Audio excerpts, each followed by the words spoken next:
This plan, which you forgot to point out the years moving forward, we restructured our debt to a point where, if you look closely, just about disappears by the term of 2030, and in the next couple of years it goes down to one of the historic low levels. Why does it do that? Anybody can put lines on paper. I've done so right here. And if you notice, nice graph. It's going down here. And what I've graphed here, You should help Dickert. this is the mayor's popularity rating.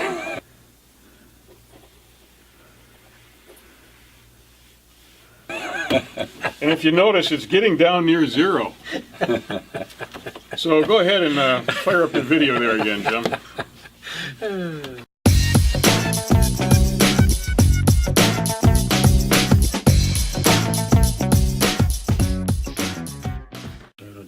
Hello there, welcome back to Talking Racine. I'm Dr. Ken Jorgen, your host. This is Mr. Jim Spodek, our producer, and Mr. George Myers, resident expert on things extraordinaire. Tonight we're going to have another flat forehead episode. Not because you're going to smack yourself in the forehead, but because it represents the response that you get from the city is like banging your head against a wall when you're asking for records or any kind of a help from them in terms of documentation. Now, there's a thing called a firewall, which back in the day was something that was designed to keep portions of buildings separate so that if a fire erupted in one, the firewall would prevent the fire from migrating into other parts of the building, thereby saving part of the structure. Now, in present day, a firewall is something that you'll find on your computer, which is a wall of protection between you and viruses and hackers, etc. Now, a firewall can also be something that prevents people from entering into some place that other people don't want them to enter, and the accusation has been leveled that there is a firewall at City Hall. So we're going to watch a little bit of a clip here, a video clip of Alderman Sandy Widener, a response from Mayor Dickert, and also some comments from former Alderman Mayor Edward Deal. So we'll fire that up and then we'll come back and talk to you some more. I think you'll find this interesting. And I got to tell you, I have never, in all my years on City Council, opened up the Journal-Times to find a commentary written by either a department manager or a staff, as I experienced yesterday from the Director of City Development with her commentary regarding the event center. I've never experienced that before. That's not the job of staff to sell the council or the public on a notion that comes from the city council. Okay, what's going on there is Sandy Widener is saying that the staff down at City Hall is actually lobbying the council members to promote a project. They did it with Machinery Row, and she's alleging that they're now doing it with the arena. The staff is supposed to provide the city council and the mayor and other interested and important parties with information that allows them to make decisions that are most beneficial to you and I as taxpayers. George, I know you've got comments on this. Well, typically, I mean, sometimes, and you're going to hear later in the clip, where I think it's the mayor that claims that, oh, other department heads have done this before. Well, they haven't done this before. What the other department heads have done is have given information about something that the council has already decided upon. This is a promotion by a department head, the arena specifically is what it was, advertising something to the public, asking them to call their alderman and get them to agree to it. So this type of activity I have never heard of before. No, why don't we go back to the video here, and we're going to have more comments in a minute, I'm sure. The job of our department heads to educate the council and give both sides pros and cons for any kind of initiative, and let us decide how best to serve the taxpayers that elect us.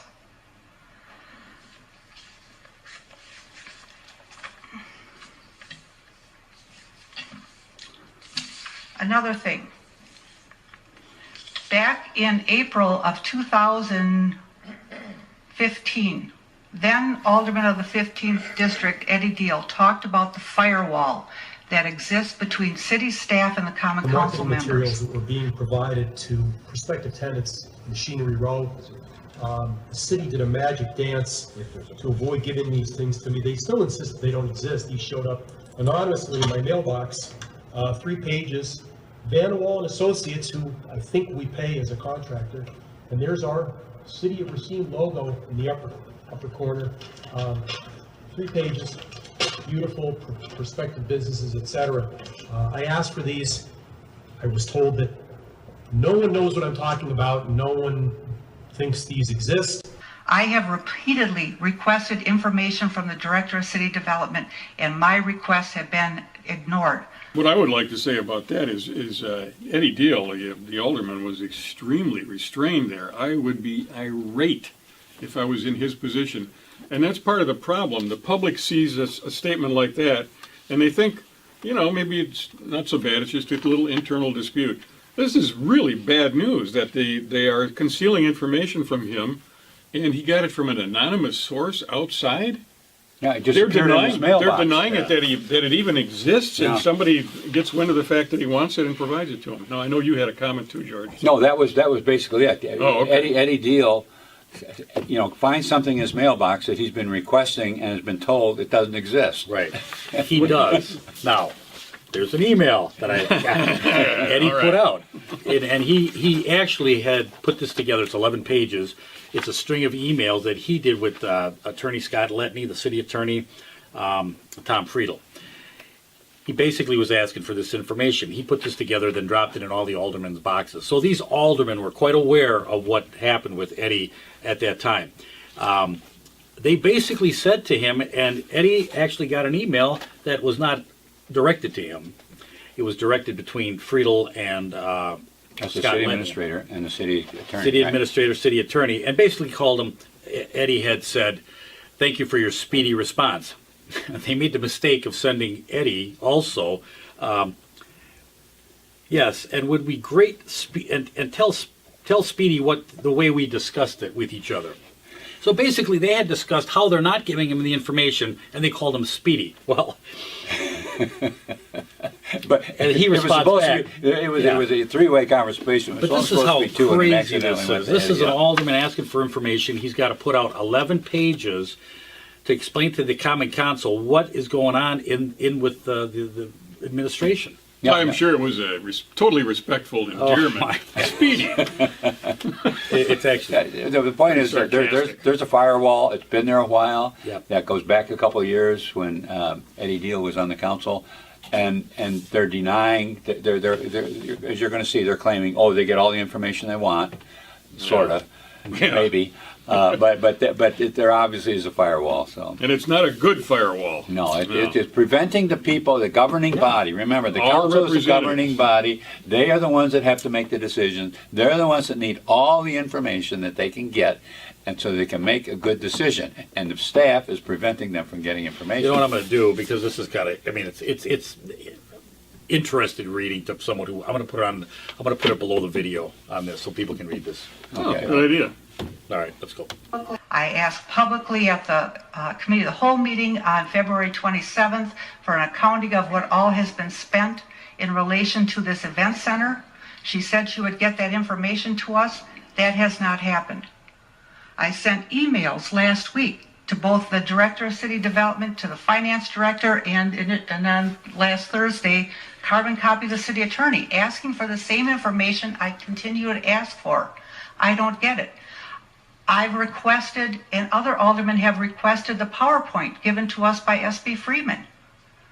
Those requests have been ignored. That is not an option for city staff. They are here to serve the mayor and the common council. So when a common council member asks for information, that needs to be supplied. And that's not happening. So when we make decisions, when we vote on things, we have to be confident that we are given full information. That is not happening. That did not happen with Machinery Row, and it is not happening with the event center. Okay. Now Mayor Dickert is going to respond, and if you notice, it's in a very condescending and disrespectful tone. He goes on to talk about crime, poverty, infant mortality, and improving things under his leadership. He does not address her concern whatsoever until later on. He makes it sound as though she's actually the problem rather than somebody who is bringing a problem to light. And then he, at one point, he's going to pull up a graph.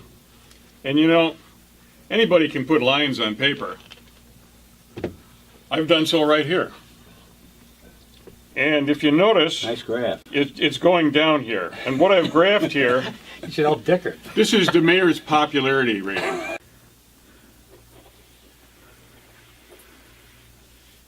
And if you notice, it's getting down near zero. So go ahead and fire up the video there again, Jim. President, let's clear up a few points. Alderman Widener, if you would return to the 2017 debt finance. You recall this, Alderman Widener? This is the debt finance proposal that we put together.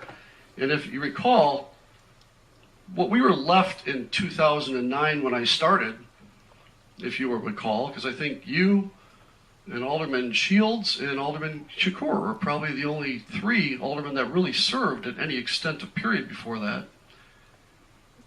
was we had a highest crime rate per capita, we had the highest unemployment, Alderman Widener, I'm speaking. We had the highest unemployment, the highest crime rate, the highest poverty, the highest infant mortality, and our budget was in trouble, and our debt service to our TIF districts was underwater.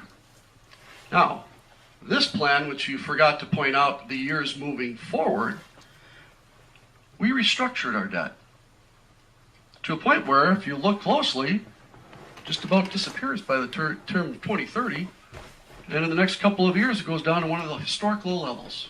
Why does it do that? All right, did you hear that, folks?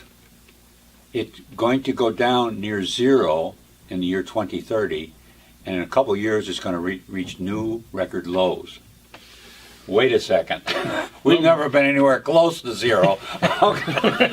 Record. What is he talking about? Well, he's talking about, what do You gotta replay Did he that call one, it a don't it? proposal? All right, let's or a- play it. I or wanna a play it again. projection? Yeah, let's play that. Yeah, this is- Go back this is 10 too seconds good play to, that again. This plan, which you forgot to point out the years moving forward, we restructured our debt to a point where, if you look closely, just about disappears by the term of 2030, and in the next couple of years it goes down to one of the historic low levels. Why does it do that? I don't know why it does that, other than somebody made something up. Were you able to find that graph? No, I tried to. I contacted Alderman Widener, tried to find it. I simply could not find it. It is definitely not in any printed documents. It's not in any budget or CIP in 2017 It's kind of like or this before. graph. Feels like your graph.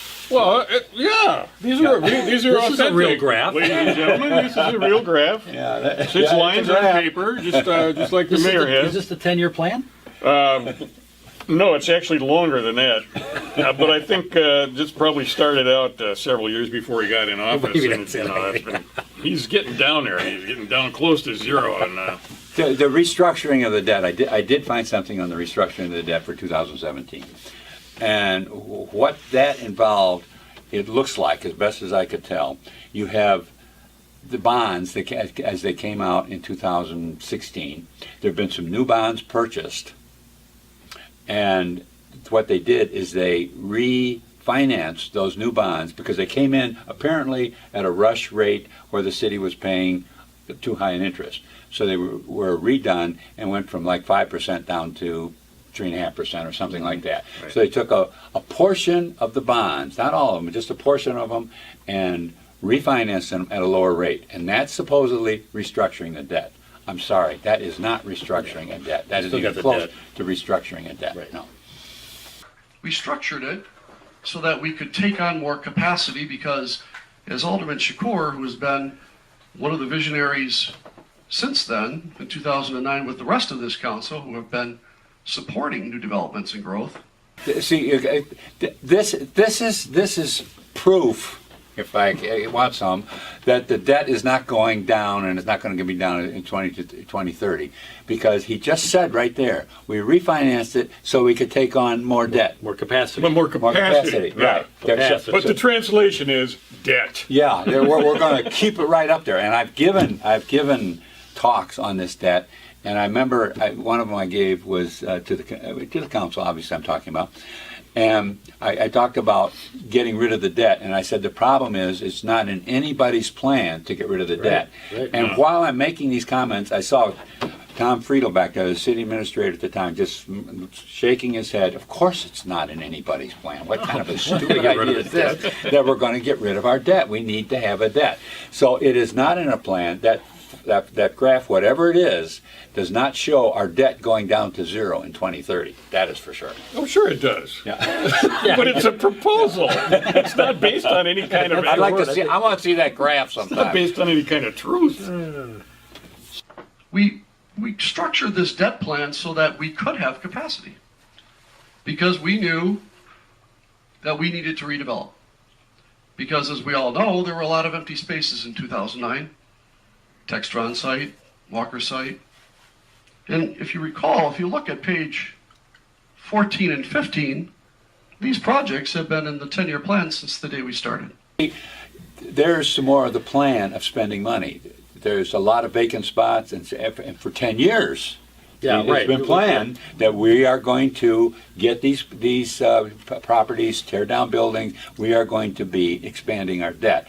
So it's a totally false notion that there's any plans with this administration to get rid of the debt. Yes, we need to get rid of it. Has anybody ever seen a plan? He keeps talking about this 10-year plan. There is no plan to get rid of the debt. I've never seen it. There is none. There was a report of the debt. By the way, there's a magnificent report of our debt in the 2016 budget. Mm-hmm. I believe it's also in the 2015 budget. I didn't go back, but I know it was really nice. It shows all the debt, all the bonds, when they're coming due, They actually put the it new in? ones are getting. That disappeared in 2017. Oh, really? That page is gone. Oh yeah. In fact, he hasn't. We haven't got to the point where he mentions.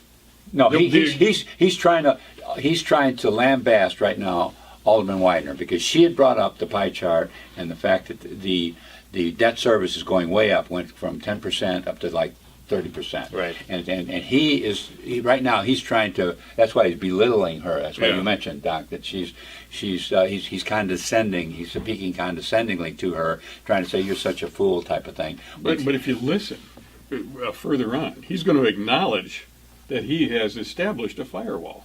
He doesn't, Yes. He doesn't call when it he gets that. back to the firewall, Yeah, that's right. yeah, That's right. yeah. He's going to tell us that And it's but there. just, you said 10% to about 30%. Sandy later on mentions 19% to 32%. Okay, 19 to 32. Okay, Right. no, that's right. And that was when it was 2010. I'm sorry, I It was misquoted that. 19%, right? 2010 to Yeah, 2017. so I Yeah. mean, we've tanked. I was thinking 2010. It was Yeah. 19%. I was thinking 10%. Right. 20%. Oh, okay. No, we've tanked. Yeah. It's 7 years we've been able to I made a tank. mistake once.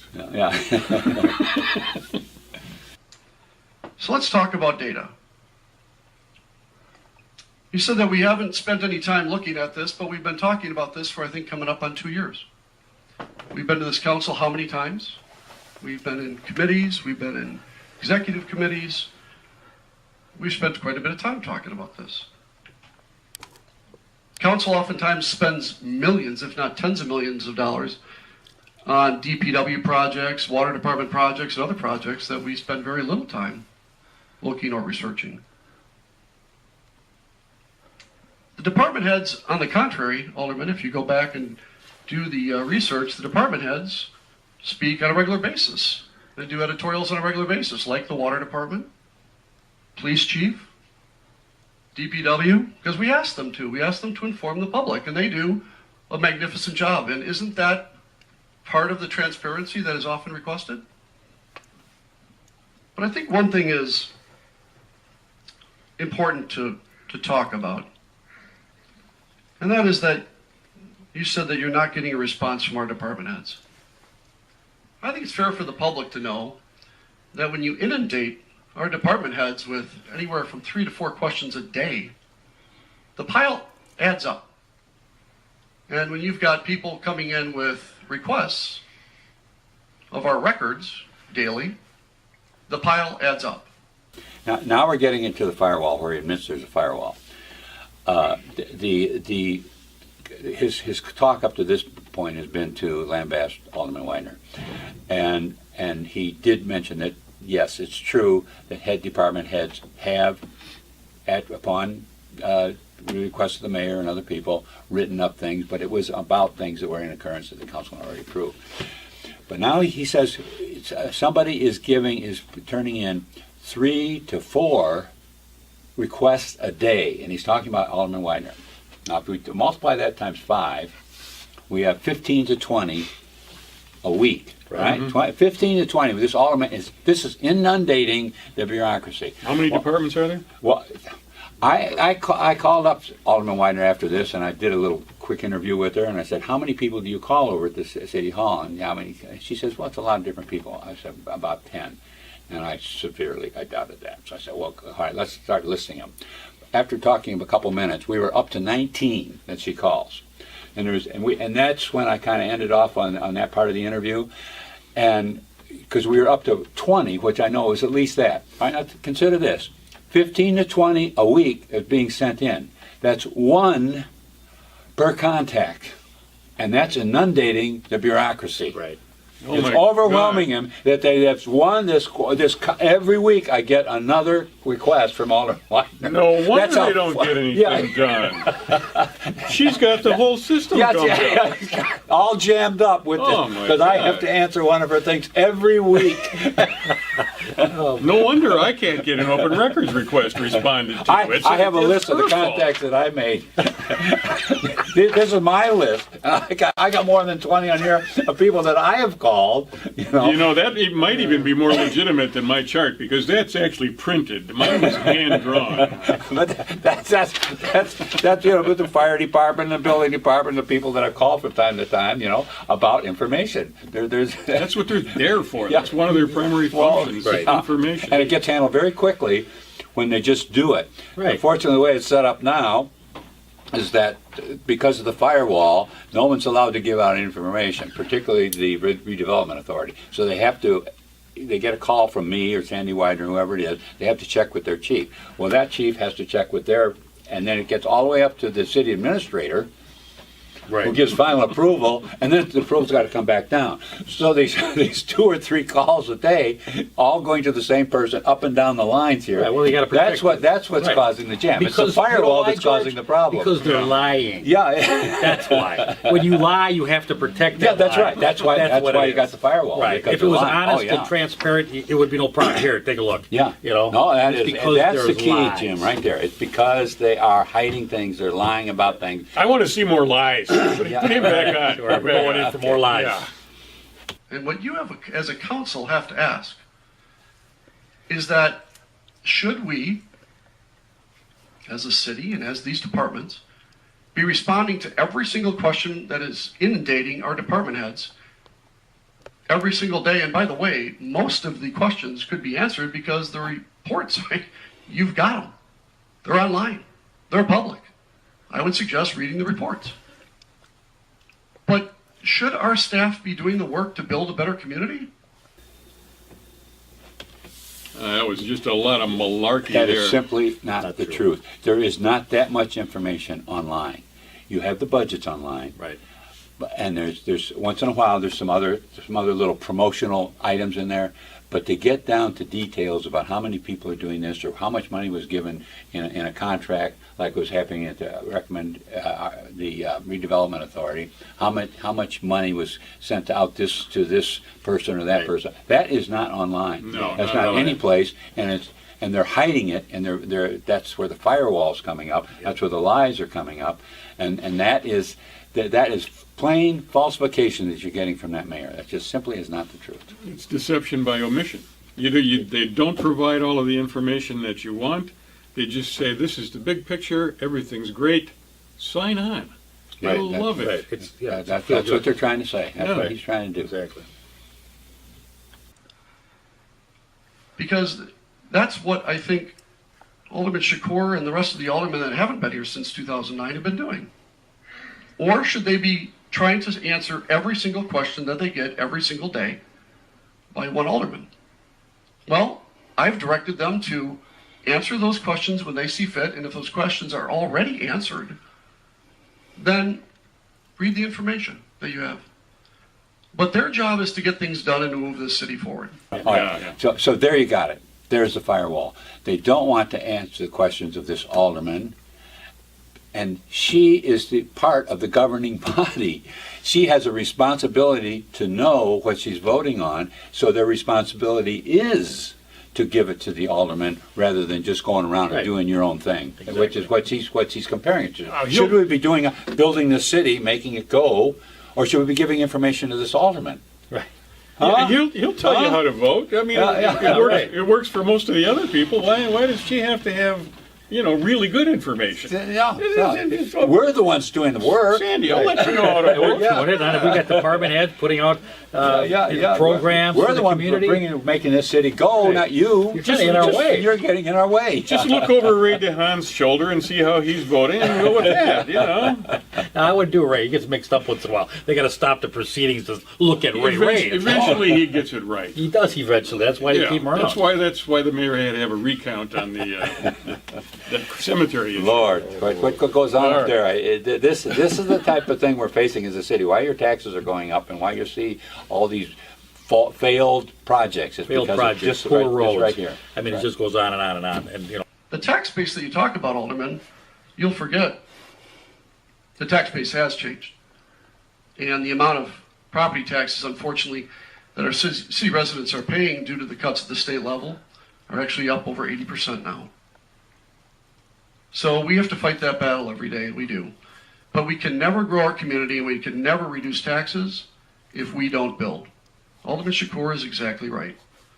We have to build our way out of this, and we have to build a better economy, because the 700 jobs that are entailed in this opportunity and the growth and development that the downtown people and all the rest of the community have been looking for, they're waiting. So next time you talk about a debt ceiling, Alderman, I think you should use the whole project plan on what's going on with our debt ceiling, because I think we're doing pretty good after where we started. There he goes back to the debt ceiling and holding up that phony chart. A chart is real. It's a real of something, but it is not reflective of the debt. And now Alderman Widener is going to get back to the debt service here in just a minute. You're going to hear the actual figures right out of the pie chart. This part that she shows is online. You can look it up yourself. It's in the budget documents, and it is valid. where we have come, I think his statement was, I think we've done pretty well from where we came from. Oh, yeah. Okay, he's talking about 2009. I'd just like to say to the public, do you really think we've done better since 2009? Yeah, how has life really improved since Yeah, 2009? are the streets People are better? still leaving the city. Right. I mean, Our exactly. population's still declining. We're seeing, I think, more empty stores downtown, if that's any barometer of what's going on. The crime rate has kind of kept up with the national crime rate. It's been going down, and unemployment likewise. We're still the highest in the state. Maybe once in a while Beloit takes us over. Once in a while we fall down to second place, but then we quickly regain our position. There's no miracle. This 10-year plan. Let's go back. The 10-year plan. The top 10 city in 10 years. Okay, where are we? This 10 years. Now he's bailing. This has been an absolute disaster. This mayor has been an absolute disaster. If I was him, I'd leave too. Yeah. Just saying. Just saying. Just saying. And I guess it would be from the finance department. My question would be, do they know how to make a pie?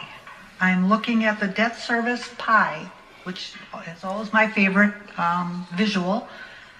And it looks to me like the pie says in 2010, the debt service fund was 19%. The debt service fund in 2017 was 32%. And then I had given you the numbers earlier, the 8 million versus the 17 million. So just a comment on that. I'm not looking for any response from anyone. Just a quick comment on the basic reason why the debt service is going up. Is because more of our expenditures are shifted over into the debt service, what's called the capital improvements plan. And the reason they want to put it over there as debt service is because then they can increase taxes. That's a loophole in Act 10, is that you can increase taxes if it's done in order to pay off debt. Well, gentlemen, we've done it again. You want to say good evening to the nice people out there, Jim? Thanks for watching. Say goodbye, George. Good evening. Thanks for watching. Thanks for being here. We'll see you again soon.